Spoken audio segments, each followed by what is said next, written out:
सीधा रुख कर लेते हैं पुणे का, जहां पर मुख्यमंत्री योगी आदित्यनाथ क्या कुछ कह रहे हैं आपको सुनाते हैं।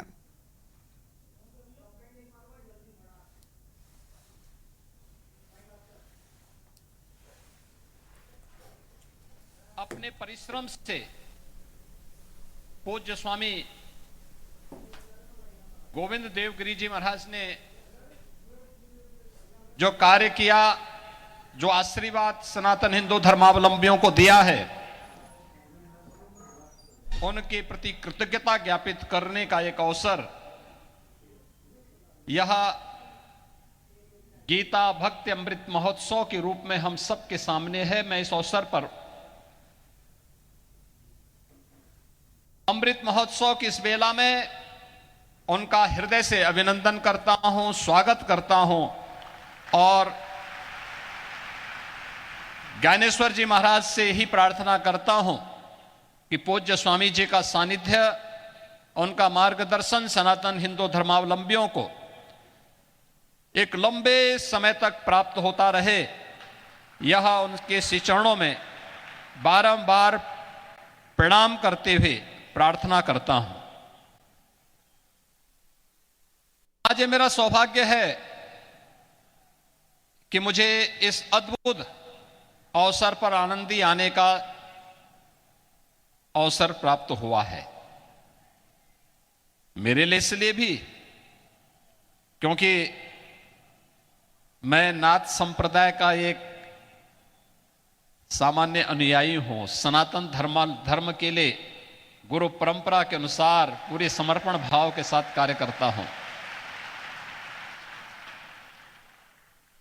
और हमारी परंपरा एक साथ मिलती है।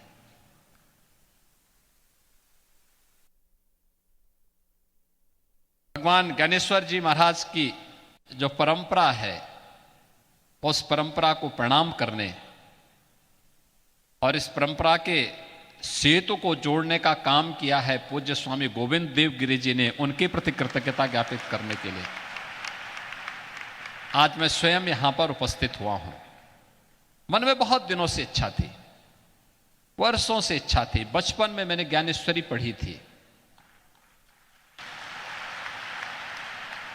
और तब से इच्छा होती थी, ऐसी दिव्य विभूति कौन है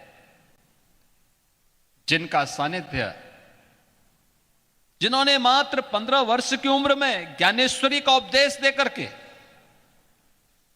भक्तों को एक नई राह दिखाई, जिन्होंने 21 वर्ष की उम्र में संजीव समाधि करके भारत की अध्यात्म को पूरे भूमंडल पर लहराने का काम किया था। ऐसे दिव्य संतों का सानिध्य प्राप्त हो। जगत गुरु शंकराचार्य, कांची कामकोटि के पूज्य शंकराचार्य जी महाराज इस मंच पर पधारे हैं। मैं उनका भी हृदय से अभिनंदन करता हूं, स्वागत करता हूं।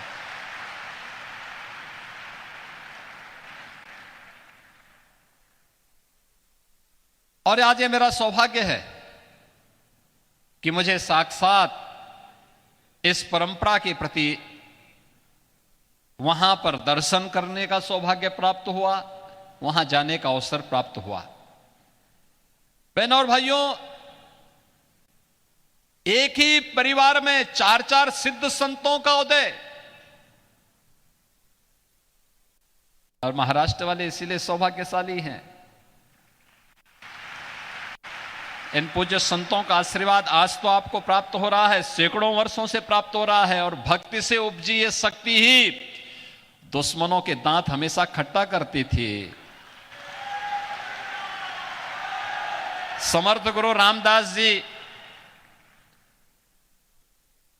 छत्रपति शिवाजी महाराज को यहीं से पैदा करते हैं और छत्रपति शिवाजी महाराज पूरे भारत के अंदर उन्होंने जिस तेज को लहराया था,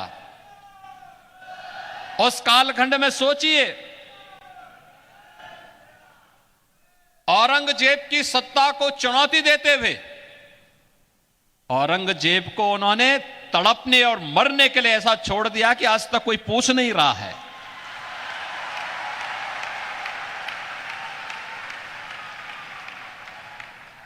यह अद्भुत शौर्य और पराक्रम की धरती है।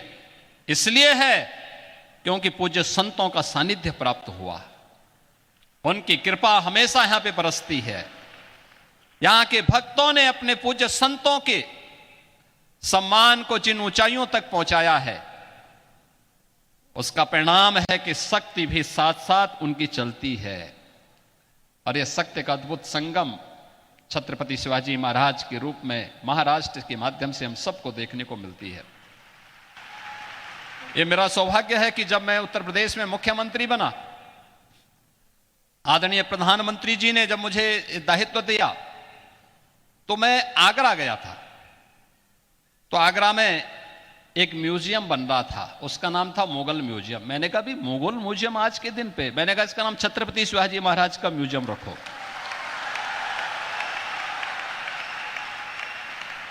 हमारा संबंध छत्रपति शिवाजी महाराज से है, हमारा संबंध मुगलों से नहीं है।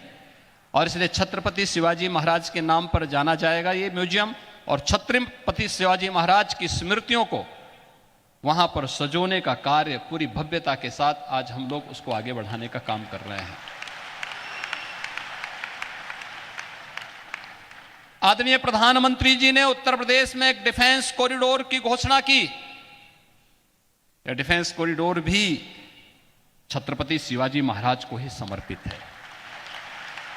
भारत की रक्षा सेनाएं आत्मनिर्भरता के लक्ष्य को प्राप्त होंगी, इस दिशा में कार्य भी वहां हो रहा है।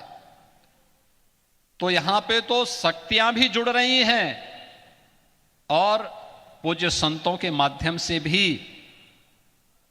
भक्ति भी आपस में एक दूसरे का सानिध्य प्राप्त कर रही हैं।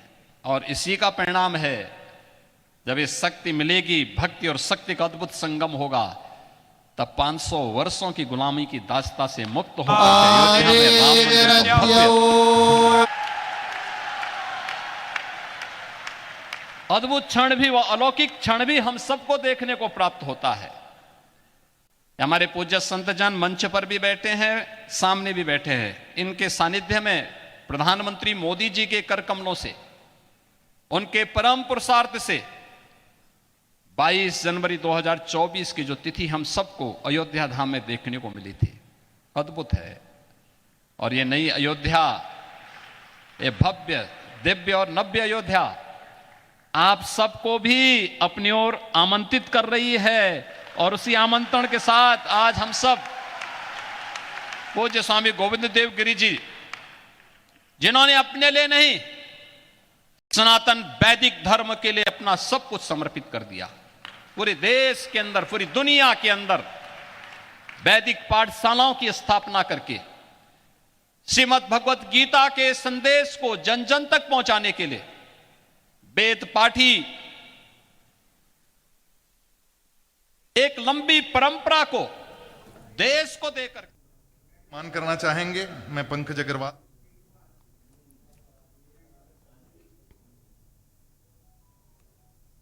उत्तर प्रदेश के श्री स्वतंत्र देव सिंह जी का सम्मान करें और स्वामी जी के जीवन पर इस निमित्त से जो स्मरणिका हम लोगों ने संपादित की, जिसका नाम है समर्पण, मैं प्रकाश जी सोमन शंतनु रिठे को निवेदन करता हूं कि आदरणीय योगी जी महाराज के हाथों उसका विमोचन करवाएं।